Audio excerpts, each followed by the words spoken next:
inirereklamo po ninyo ang tatay ng inyo pong 2-month-old na baby. Saan niyo po ba siya nakilala? Bata pa lang kayo, kilala mo na to. Opo. Last na umuwi po kasi ako dito ay mga 16 years ago.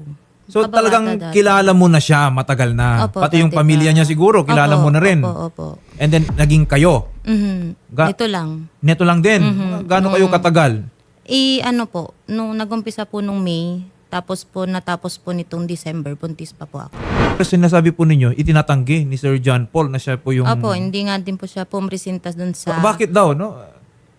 Magsyota kayo. Ang sabi niya... Nabuntis ka habang kayo ay magkasintahan. Ang ibig ba niyang sabihin meron ka pang iba? Kasi meron akong kumpare at kumare na umuwi ng Pilipinas last year. Tatagpuin ko sana. Ngayon, hindi naman natuloy. Ang iniisip nung John Paul, para daw ibang lalaki. Sabi ko, may asawa yun, may anak. In short, pinaghihinalaan ka. Oh. Merong ibang lalaki.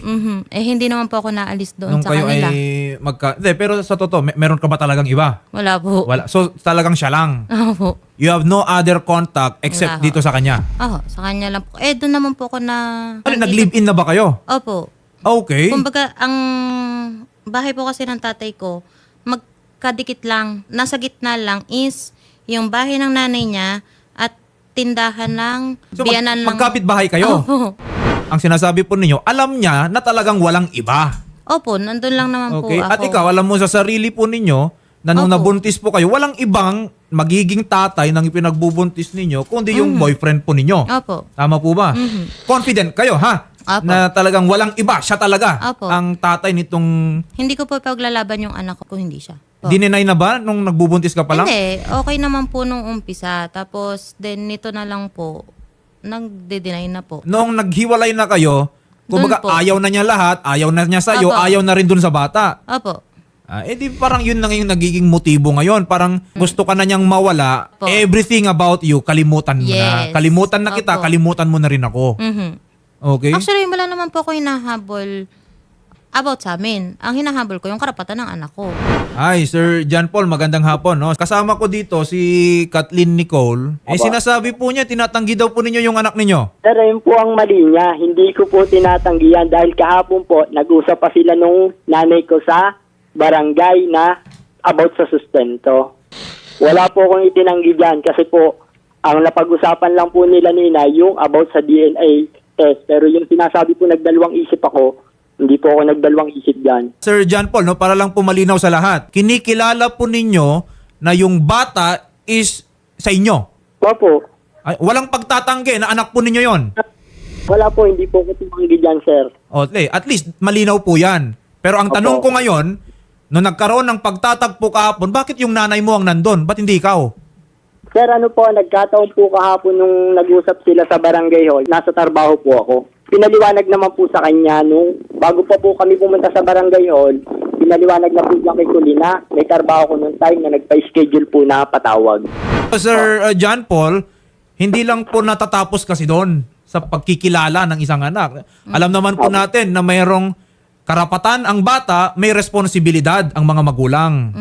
At ngayon, sinasabi ni Kathleen, hindi ka na nga daw tumulong nung pagbubuntis, sana naman ngayon po na nailuwal na niya yung bata, lumalaki na, malaki na rin yung pangangailangan po niya. Tumulong naman po kayo. Ay nga po sir, yun na pag-usapan niya po sa barangay namin kapon na susustentoan ko po pero hindi po ako magbibigay ng privacy hanggat kung ano po yung kaya kong ibigay, ayun lang po yung may bibigay ko. Kasi po, may una din po akong asawa, may mga anak din po akong binubuhay na nag-aaral, then paputol-putol po ang trabaho ko.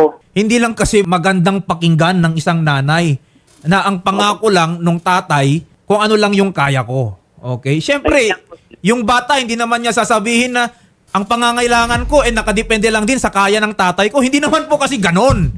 Ma'am Kathleen, sabi po ninyo kanina, parang kayo po ang full financial provider nitong bata. No? Opo. Actually, nung pagkalabas ko sa ospital, after 1 week, nakaanak ako, nagtrabaho na po ako as tutor. Agad-agad. Kasi nga, kailangan mo ng pera. Opo. Bilang nanay, alam po ninyo yung gastusin ng anak po ninyo. Baka hindi lang kasi alam ni Sir John Paul, hindi niya matantya kung sumasapat ba. Pero ayan sir, ma'am, kausapin po ninyo. Hindi ka Hello, boss. nakikipag-usap. Kung Teka. dumadaan ka lang sa harap, nakikipag-ano ka, pumupunta ako dun sa inyo. Ikaw ba? Paano kasi, di ba sinabi mo kay Nay, ayaw na ayaw mo makikita yung pagmumukha ko na kinasusuklaman mo ko. Dapat di ka nagsalita ng ganun eh. As a father ng anak mo, may karapatan kang umimik sa akin. Sinext mo ang Maski ganun. pa sabihin ko na nakakasuklam yung mukha mo, wala kang magagawa. Ikaw ang tatay ng bata. Kaya nga, pero hindi ko itinanggi yan na sinasabi mong tinanggi ko. Kailan ko Paano tinanggi? nasabi ng nanay mo kahapon sa Bausi na ang bata ewan ko. Kaya Baka nga. sa ano yan, dahil may kinekwento yan sa ganto, sa ganyan. Nagtaka na nga rin ako ba't inabot. Ako hindi ko rin inisip yun dahil bilang ako yung Kasi kinasama mo, below alam the ko belt sa sarili na. ko. Ako umabot, sobra-sobra Ayun, na umabot yung pasensya ka ko. na. Alam mo yan.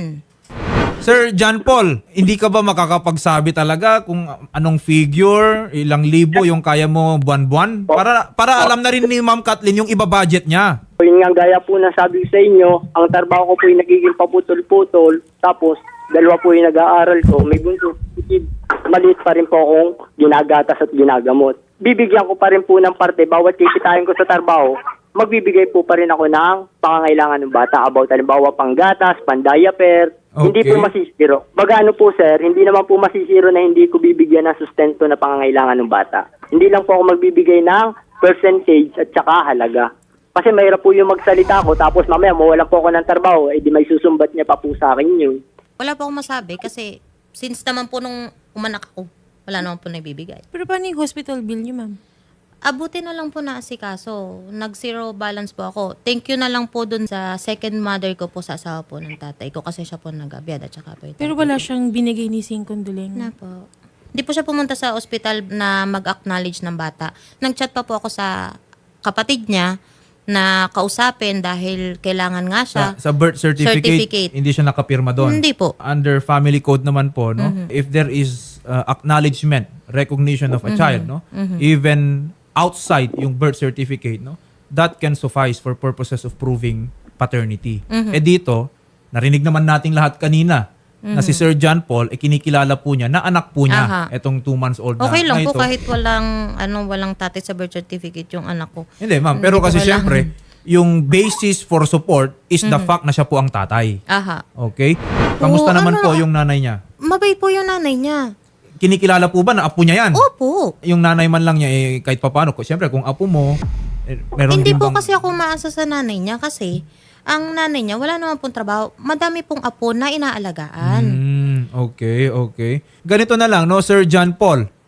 Yes po sir. We will set a meeting before the barangay para Apa. doon po, no, hanggang ngayon, sabi po ninyo na you cannot commit to a particular figure, to a particular amount or a percentage. Kailan ba yung sweldo nyo? Kung kinsenas at katapusan? Ano po, linggo-linggo yan na. Linggo-linggo. Di sabihin, pwede nating ilagay po doon na every Monday, kahit paano, magbigay po siya sa inyo. Ganda po kasi niyan, siguro every quincenas. Kasi gaya nga po ng sabi sa inyo, hindi ko masusure na lingguhan kasi paputol-putol po ang trabaho ko. At least mahaba po yung oras at araw na may tatrabaho ko kung sakasakali po. Kung yan ang katwiran po ninyo, then I feel na it's my obligation to tell you. Apo. Kung hindi ka magbibigay ng particular figure and amount, baka isipin mo sa loob-loob mo na wala akong obligasyon magbigay kasi wala naman akong ipinangakong figure, numero. Pero I have to remind you that under our law, kung lumabas dito sa amin na iniiwasan nyo lang yung pagbigay ng any form of support, mababawsi ka. Remember that. Aba.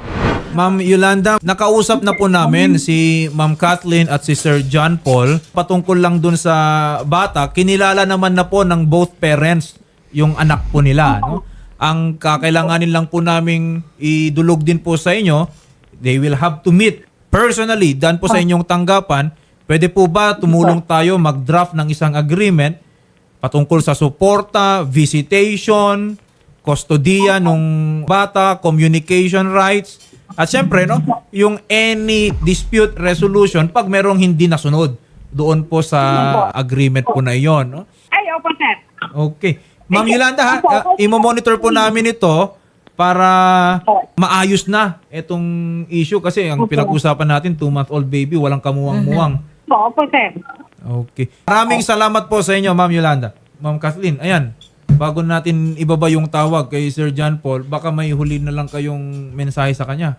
Sana lang po tumupad sa magiging usapan. Wala akong hinahabol sa'yo kung hindi yun lang karapatan ng bata at saka kung ano yung dapat na maibibigay ko sa anak ko ngayon na hindi ko maibigay kasi nga wala akong financial na maibibigay sa anak ko ngayon. Sir John Paul, baka meron po kayong mensahe naman dito kay Ma'am Kathleen.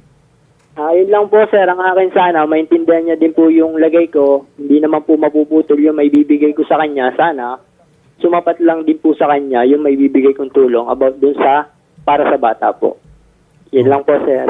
Okay, sige po. No? Maraming salamat kay Sir John Paul Belda at kay Salamat din Ma'am po, Kathleen Pasensya din po. Nicole Salamat po. Laiva. Sir John Paul and Ma'am Kathleen, sasamahan naman po namin kayo sa tanggapan po ni Ma'am Yolanda Alimagno para po doon sa agreement, no? At kung hindi po ito tumupad si Sir John Paul, kailangan na po natin ng tulong po ng MSWDO po. Okay. Okay po. Salamat po at magandang hapon po. Thank you po.